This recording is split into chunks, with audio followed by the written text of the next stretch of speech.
Now, we're here in the United States as a community, and the theme is one nation under God. How does that relate to Muslims? I want to look at it from two aspects. The first is that America has always been a dialectic. It's a country that has always had two forces.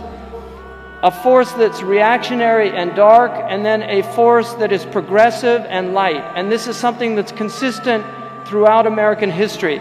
One of the best ways to study American history is to study the Constitution and the amendments and how those amendments came about, because you will see such an interesting debate that's constantly going on in the United States of America.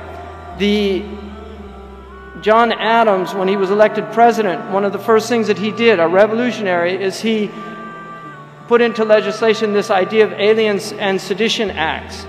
And this was that anybody that criticized the government or the president was arrested. There was somebody who a newspaper man made a remark, he'd been a congressman as well. He made a remark that at the inauguration he hoped that the cannon would misfire and hit the president. He was arrested, put into jail for making that remark. That was repealed by people that recognized that if you were going to be true to the Bill of Rights, the idea of freedom of speech, that was unacceptable, and people should be allowed to make such remarks. Again, President Wilson, during his administration, you had a Sedition Act. There were far more people arrested during that time. Anybody that criticized the government, people were arrested for saying that World War I was a capitalist conspiracy. They were literally arrested and taken to jail. So it's important to remember that this is not new, what's happening. The idea of the Patriot Act, the idea of these problems that are happening in America, this is part of the story of America. But it's the fighting back in a civil way that is what makes America move forward. In the Federalist Papers, in paper 63, one of the arguments that's made is that the Senate is an important organization in order to prevent the American people from exercising their temporary delusions. That people, as a people, they have temporary delusions. So one of the temporary delusions that we have today is that the Muslims in America are a threat to the security of the United States of America as a community. One of the delusions in the United States today is that somehow Sharia law is a threat to the United States of America. We have states that are passing anti-Sharia laws. They don't even know what the Sharia is, and they're passing anti-Sharia laws in legislation.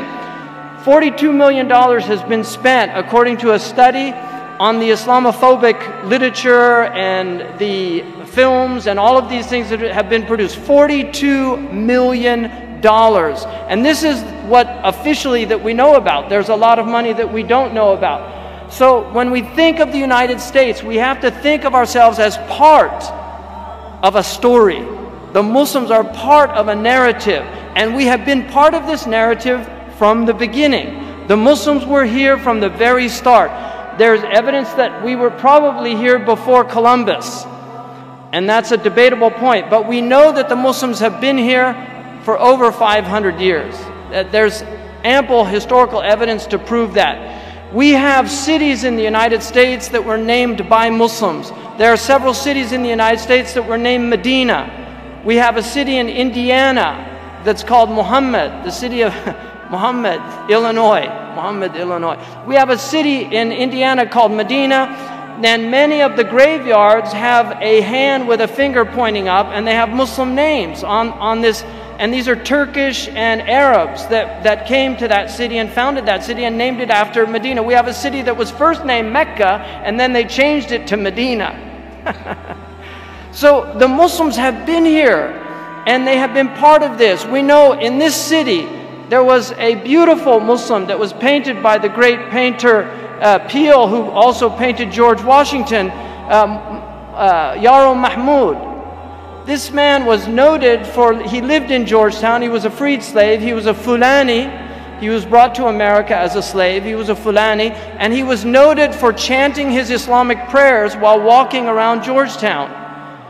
And he was such a pleasant person that Peale, who originally planned to paint him in a day, ended up spending several days with him. This is part of American history. Islam is the only religion that was honored. If you go to the Library of Congress, it is the only religion that is mentioned. If you look at the dome above the Library of Congress in the main hall, you will see Islam. All of the other names are names of civilizations, but Islam was singled out because of its contribution to human knowledge. And this is really important for us to remember. So we have been part of this story. Muslims fought in all of these wars in American history, fought for this country. Muslims died in World War II for this country, in World War I. In the Civil War, there were Muslims fighting.